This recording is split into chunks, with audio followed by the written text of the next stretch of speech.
যেখানে কূটনীতি শেষ, সেখানেই শুরু হয় ইতিহাসের দাগ কাটা অধ্যায়। ব্যাংককের বিমস্টেক সম্মেলনে মুখোমুখি ভারতের প্রধানমন্ত্রী নরেন্দ্র মোদী ও বাংলাদেশের অন্তর্বর্তী সরকারের প্রধান উপদেষ্টা ডক্টর মোহাম্মদ ইউনূস। প্রথমবারের মতো একান্তে বৈঠকে ডক্টর ইউনূসের চোখে প্রত্যয়। মোদীকে বললেন, শেখ হাসিনা যিনি বাংলাদেশের জনগণের উপর নিপীড়নের প্রতীক হয়ে উঠেছেন, আমরা চাই তাকে ফিরিয়ে আনা হোক, বিচার হোক। ওদের চোখে যেন এক রহস্যময় চাহনি। আপনি যেমন বলছেন, আমরাও দেখেছি আপনার সাথে এবং দেশের জনগণের সাথে সেই অপমানজনক আচরণ, কিন্তু আমাদের সম্পর্ক ব্যক্তির সঙ্গে নয়, দেশের সঙ্গে, দেশের জনগণের সঙ্গে। এই সাক্ষাৎ নিয়ে এখন নানা জল্পনা কল্পনা, বিশেষ করে শেখ হাসিনাকে ফিরিয়ে দেওয়া ইস্যুতে। কি বললেন মোদী?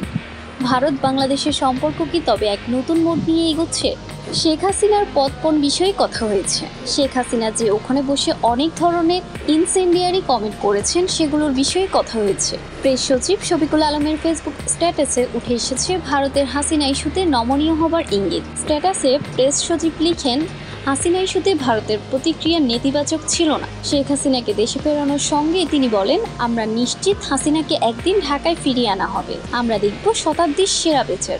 এই বৈঠকে ভারতের পক্ষ থেকে আরেকটি গুরুত্বপূর্ণ বার্তা এসেছে। বাংলাদেশের সঙ্গে ভারতের সম্পর্ক যেন একক দল বা ব্যক্তির সঙ্গে নয়, বরং বাংলাদেশের জনগণের সঙ্গে। এর আগেও প্রধান উপদেষ্টা ডক্টর মোহাম্মদ ইউনূস একাধিকবার বলেছেন, আমরা ভারতের সঙ্গে সর্বোত্তম সম্পর্ক চাই, তবে তা হবে ন্যায্যতা, সমতা ও পারস্পরিক শ্রদ্ধার ভিত্তিতে।